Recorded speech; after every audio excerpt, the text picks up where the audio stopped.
Olá, tudo bem? Que Deus te abençoe mais uma vez. Nós vamos meditar agora na Palavra de Deus, nas lições que a Palavra de Deus nos dá, nesse período agora de quarta-feira em que podemos nos encontrar através da tecnologia, não é?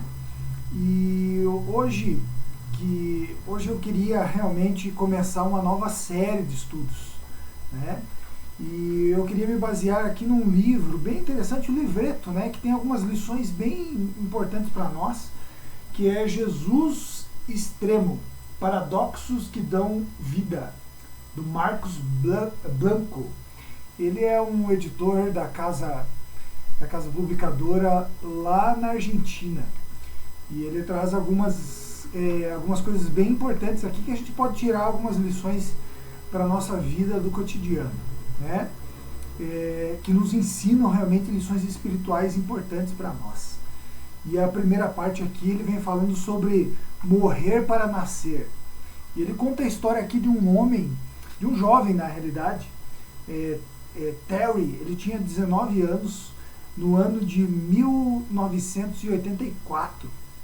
No dia 13 de julho ele estava andando com a sua caminhonete, né? E ali ele e o seu colega estavam andando de caminhonete e houve um acidente, acabou caindo numa ribanceira e o seu colega acabou falecendo. Ele, Terry, ficou realmente gravemente ferido. E por ele ter ficado assim, nessa condição, gravemente ferido, ele ficou em coma. E esse coma dele perdurou por um grande tempo. A família dele não desistiu dele. Permaneceu cuidando dele mesmo estando em coma. Na realidade era um coma, não chegava a ser um coma, era como se fosse um estado vegetativo, né? Que interessante que no período de dia ele abria os olhos e à noite ele fechava os olhos, mas não dava nenhum sinal de consciência.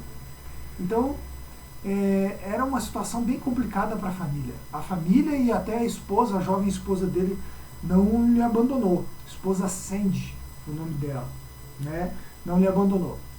Ele foi para um centro de reabilitação e ficou ali.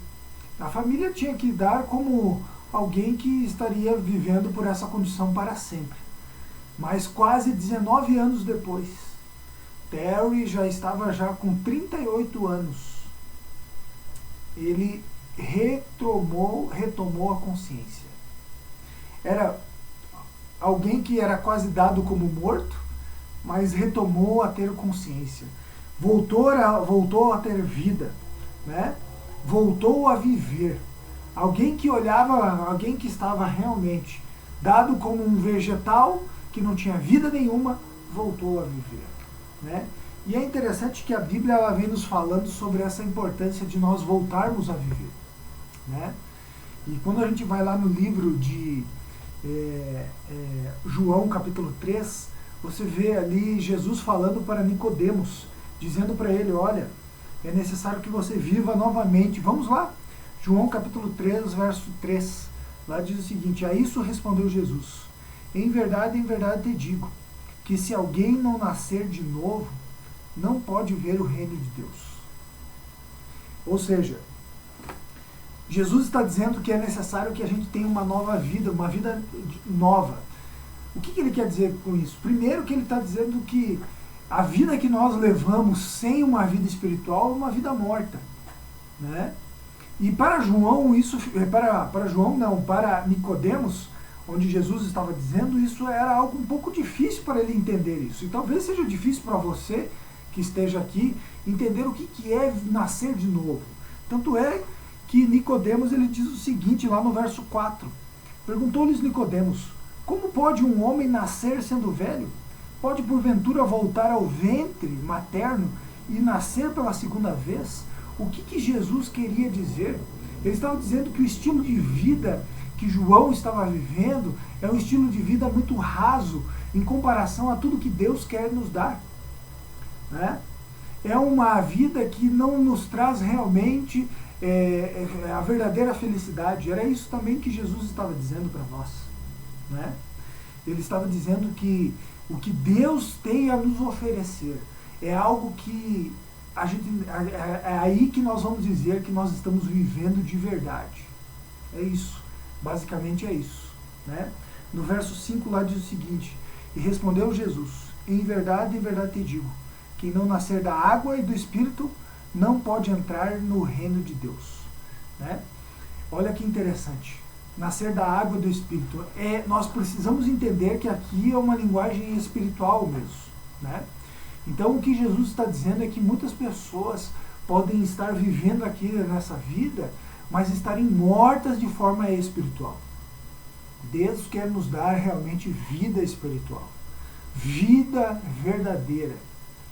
E aí nós vamos nos sentir de fato completos. Né? Existe a incompletude da vida. Nós somos incompletos realmente. Filósofos já dizem isso, né? Eu acho interessante que Jean-Paul Sartre, um grande filósofo, né?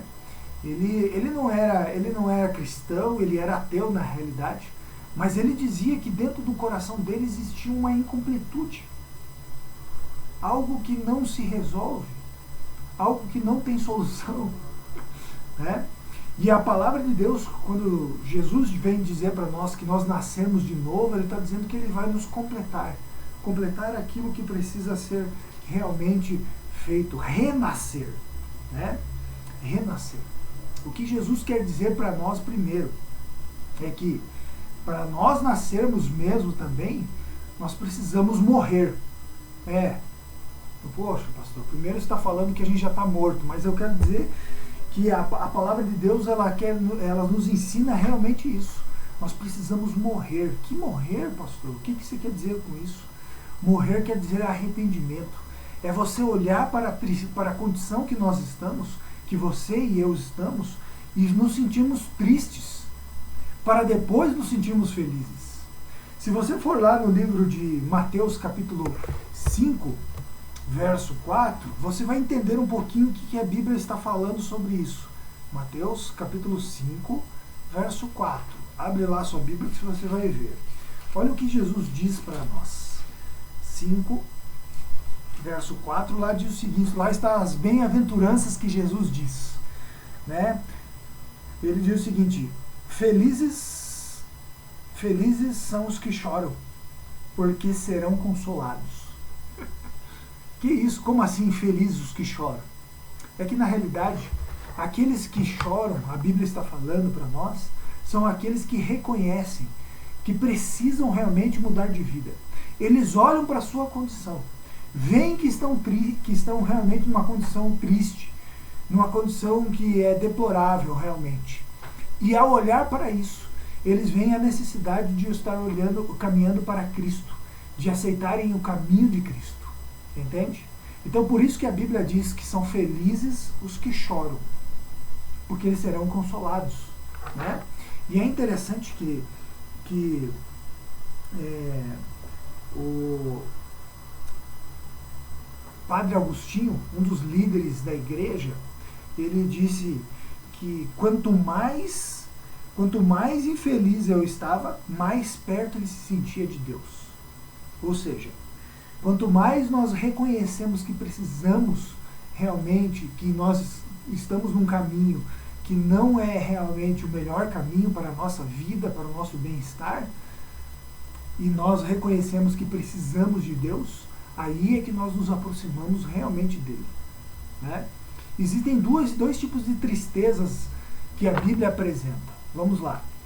Lá em 2 Coríntios, quero dizer, capítulo 7, 2 Coríntios, capítulo 7, lá no verso 10, lá diz lá sobre uma tristeza, que não é a tristeza que vem do céu. Olha lá, capítulo 7, verso 10 de 2 Coríntios. Porque a tristeza, segundo Deus, produz arrependimento para a salvação, que a ninguém traz pesar, mas a tristeza do mundo produz morte. O que é a tristeza do mundo? A gente pode dizer. A tristeza do mundo pode ser a culpa. A tristeza do mundo pode ser realmente o problema de uma depressão, de uma angústia, que pode ser resolvida às vezes com o aproximar-se de Deus. Né? Eu não estou dizendo que todo cristão que anda nos caminhos de Deus não tem depressão.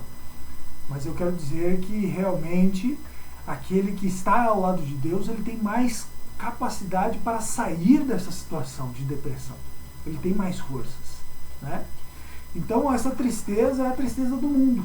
A tristeza de Deus é o arrependimento de reconhecer que precisamos mesmo de Deus.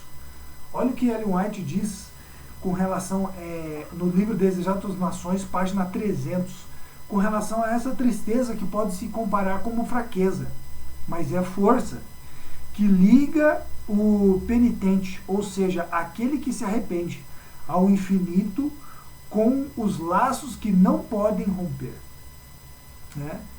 Então, é a partir dessa tristeza que Deus começa a operar uma mudança na nossa vida. Que maravilha, né? Que coisa maravilhosa. Né? E é por esse motivo que Deus enviou o seu Filho aqui na Terra. Porque o pecado, a culpa do pecado, ela só é solucionada porque Jesus pagou esse preço que eu e você merecíamos. Então, ao olharmos para a cruz, ao aceitarmos através da cruz do Calvário o que Jesus fez por mim e por você, nós podemos, a partir daí, entendermos que Ele paga o preço que eu merecia. Né? E a partir daí eu tenho uma liberdade contra o pecado, contra a culpa, contra o que me prende. Então, por isso que é necessário nós recomeçarmos. Né? Isso é maravilhoso. Você precisa recomeçar? Você precisa colocar a sua vida nas mãos de Deus? Talvez eu esteja falando para alguém que esteja conhecendo o Evangelho. Né? Talvez eu esteja falando para essas pessoas. Que maravilha! Você pode começar hoje. Mas talvez eu esteja falando para uma outra pessoa que já conheceu os caminhos de Deus, que aceitou já os caminhos de Deus, se batizou e por algum motivo se afastou desses caminhos. E infelizmente foi caminhando, galgando cada vez mais longe para aquilo que era a vontade de Deus na sua vida. E a partir daí sente que realmente está numa situação que não agrada a Deus. Pode acontecer isso? Claro que pode. Ninguém está isento de não estar realmente se desviar do caminho de Deus. Tanto é que eu e você precisamos orar todos os dias pedindo a Deus para que a gente não se afaste, se você está nos caminhos de Deus. Eu já me senti, em algum período na minha vida, longe dos caminhos de Deus. Longe daquilo que agrada o nosso Deus. Não só isso, me senti vazio, me senti realmente que a única forma de eu estar completo é estar ao lado de Deus. Olha o que a palavra de Deus diz para essas pessoas que se afastaram dos caminhos de Deus. Capítulo 12 de Mateus, verso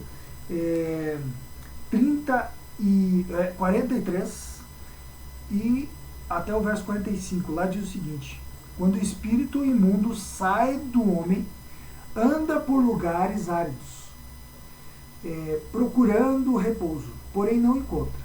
Por isso diz: voltarei para minha casa, onde saí. E tendo voltado, e a encontra vazia, varrida e ordenada, então vai e leva consigo mais 7 espíritos, piores do que ele, e habitando ali, e o último estado daquele homem torna-se pior do que o primeiro. Assim também acontece a que está gerando persevera. Geração pervertida. Assim acontece com a geração pervertida. Perdão, pela leitura falha aqui. Mas Jesus ele faz uma comparação dizendo o seguinte: olha, para aquele que caminhou nos caminhos de Deus e se afasta, é como se fosse o seguinte: uma casa que foi arrumada, que está limpa, que está bem ajustada, e aí esse espírito que saiu da casa, ele anda vagando, mas quando ele volta e encontra a casa arrumada, ele vai lá e chama mais pessoas, mais demônios, para desordenar a vida daquela pessoa. talvez você esteja se sentindo assim, desordenado, desorientado, sem amparo e mais bagunçado ainda, né? O livro de Salmos, lá no livro de Salmos, Salmo 40, verso 1 e 2, diz o seguinte, que o salmista estava ali vivendo num pântano, o pecado como um lamaçal, né? Perto da morte, colocou meus pés, mas daí Deus diz, o salmista diz que Deus colocou os pés sobre a rocha e me plantou em um terreno firme, ou seja, Deus tomou aquele que é pecador e Ele vai tomar você e colocar realmente sobre uma rocha, num lugar firme, em que você possa se voltar para Deus. Então, meus queridos, confesse diante dele. Foi assim que Davi fez. Foi assim que aconteceu com vários personagens bíblicos. Davi, foi assim também com Pedro, foi assim também com outros que conheceram realmente a mensagem. E vai ser assim com você. Coloque a sua vida nas mãos de Deus e Ele irá fazer a diferença. Eu quero que você faça a sua oração. Coloque a sua vida nas mãos dele, nesse momento. E Deus irá te abençoar.